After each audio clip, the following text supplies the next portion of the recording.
les critères de choix. Il existe 7 critères de choix. Le premier critère de choix, le critère physique. Mets à l'écran Cantique des Cantiques, le verset 15 et 16. Que tu es belle, mon ami. Donc la beauté attire. On dit souvent la beauté qui attire l'homme. Mais c'est le caractère qui le maintient. Tes yeux sont des colombes. Que tu es beau, mon bien-aimé. Que tu es aimable. Notre lit, cela avait dû. Donc on voit ici que le côté physique a attiré. Des fois à l'église, notamment les sœurs, quand elles sont très spirituelles, elles négligent leur côté vestimentaire.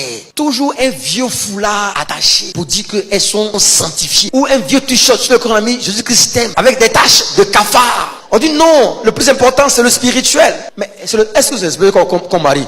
On marie le corps. Mes filles, ne vous négligez pas. Soyez propres et soyez belles. Il faut dire amen. Deuxième critère, c'est le critère spirituel. On ne prend pas quelqu'un qui n'est pas dans la foi, le convertir dans l'espoir qu'il devienne votre mari. Parce que vous n'êtes pas le Saint-Esprit. Il peut être beau, elle peut être belle. Mais est-ce qu'elle remplit ou elle remplit le critère spirituel? Si vous n'avez pas les mêmes bases de foi, il y aura des problèmes. À supposer qu'ils ne sont pas du tout convertis. Ou qu'elle n'est pas du tout convertie. Et qu'il te, te drague. Faut pas aussi lui dire que toi, tu as bien regardé, tu es Satan. Arrière de moi, Satan. Un possédé comme ça là. Un païen, un goïm. Tu veux de moi? Que les anges de Dieu te poursuivent et te tuent.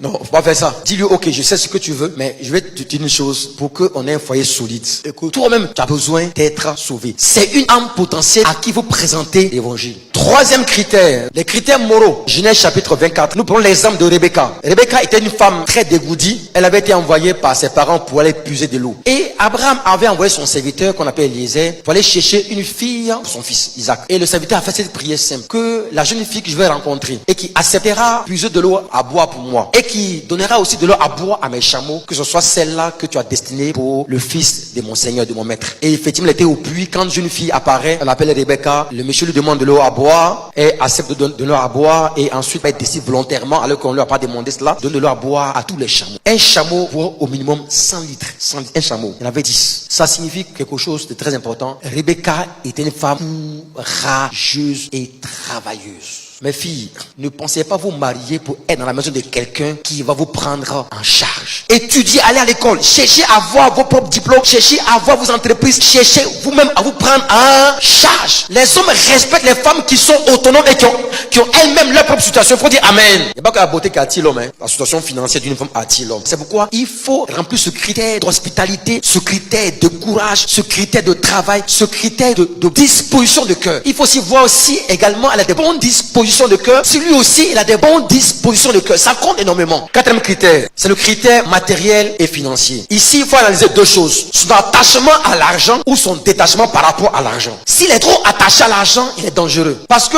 il a peut-être vu que tu es une fille d'une bonne famille et que par rapport à ce que tu es, il peut profiter des avantages des parents ou de ses relations. Faut pas t'engager avec un homme comme ça. Le contraire est aussi vrai. On ne s'engage pas avec quelqu'un parce qu'il a l'argent. Vous voyez que l'attachement à l'argent ou le détachement par rapport à l'argent, ça compte. Vous observez comment il gère son argent. Il est trop attaché à l'argent, à des détails près, ou quand même il fait preuve de générosité sans forcément tomber dans le gaspillage. Ou elle sait également dépenser. Regardez ça aussi. On sait très bien que l'argent fait partie des problèmes, c'est de ce qui crée les problèmes dans le couple, la gestion de l'argent. Donc c'est une situation qu'il ne faut pas négliger. Si tu te rends compte que elle, quand elle a l'argent, c'est uniquement pour sa famille, il faut déjà avant le mariage que vous mettez d'accord, parce que demain ça peut poser un problème. Cinquième critère, c'est le critère intellectuel. Ceux qui sont les 4 et les hauts 4 aiment participer à des rencontres, sortir avec les femmes et dîner. Avant, la fille elle a fait CM2, t'as bac plus 4, bac plus 5. Elle est belle. Mais le critère physique, le critère intellectuel peut être un problème, un souci. À moins que tu l'envoies à l'école pour qu'elle renforce ses capacités. Parce qu'à un moment donné, tu seras gêné. Tu vas organiser des repas et que tu es la femme, il faut dire que tu es malade. Faut pas descendre au salon ici. Et toi avec tes j'ai souffert.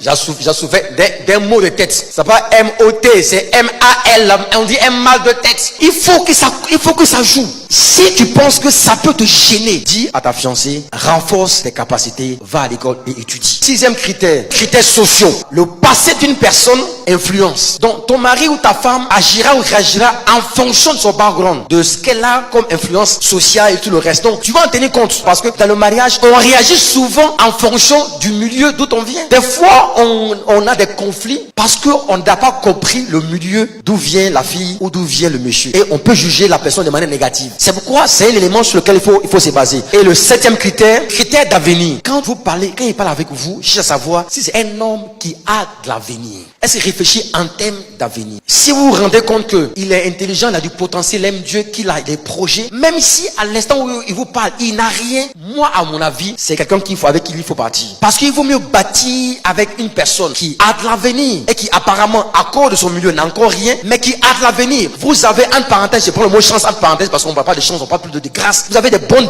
raisons d'avoir un foyer heureux. Il faut dire Amen. L'une des erreurs que les autres doivent pas commettre concernant les femmes, c'est quand ils pensent que la femme ne l'aime pas suffisamment. Quand ils pensent que sa femme ne lui fait plus confiance. Quand ils sentent que la femme ne l'accepte pas tel qu'il est. Quand ils pensent qu'elle fait quelque chose pour le punir, le manipuler. Quand il n'exprime aucune reconnaissance pour les efforts de son épouse. Quand il n'exprime aucune appréciation par rapport à sa beauté, surtout par rapport à la coiffure. Quand il a l'impression que tu n'es plus un beau mari. Quand il déplore qu'elle ne l'encourage pas à faire des choses par lui-même. Quand il pense que l'intimité sexuelle n'intéresse pas la femme. Maintenant, les erreurs que les femmes ne doivent jamais commettre en ce qui concerne leur mari. Quand elle tente de le faire changer de comportement en lui donnant des conseils qu'il n'a pas demandé. Quand elle lui dit elle tient des propos négatifs en exprimant durement son mécontentement. Quand elle ne parle jamais de ce qu'il fait pour elle. Qu'elle passe son temps à se plaindre, à se plaindre, à se plaindre. Quand elle pense que son mari ne se soucie pas de l'avenir. Quand elle le reprend pendant qu'il parle. Ça, l'homme n'aime pas ça. Que Dieu nous bénisse. Que Dieu nous aide. Pour votre édification spirituelle, suivez des puissants témoignages, des puissantes prédications, des puissantes prières en live, des émissions chrétiennes, des clips top gospel. Abonnez-vous dès maintenant sur notre nouveau compte YouTube Casarema Satellite.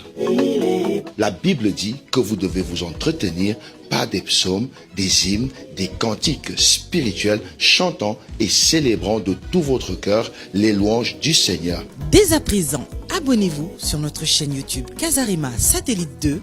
Vous serez alerté en temps et en heure de chaque nouvelle vidéo. C'est très simple. En un clic, vous êtes abonné. Sa bonté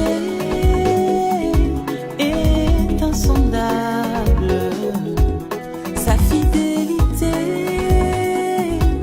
Pour recevoir toutes nos vidéos en temps et en heure sur votre téléphone portable, tablette, ordinateur, n'hésitez pas de faire sonner la cloche de notification. Ainsi, vous serez informé en temps réel sur toutes nos publications. Et vous ne raterez aucune de nos vidéos. Casarema, le canal qui te transmet la vie. Casarema, la chaîne qui t'emmène dans la présence de Dieu. Alors, abonnez-vous massivement. Sa bienveillance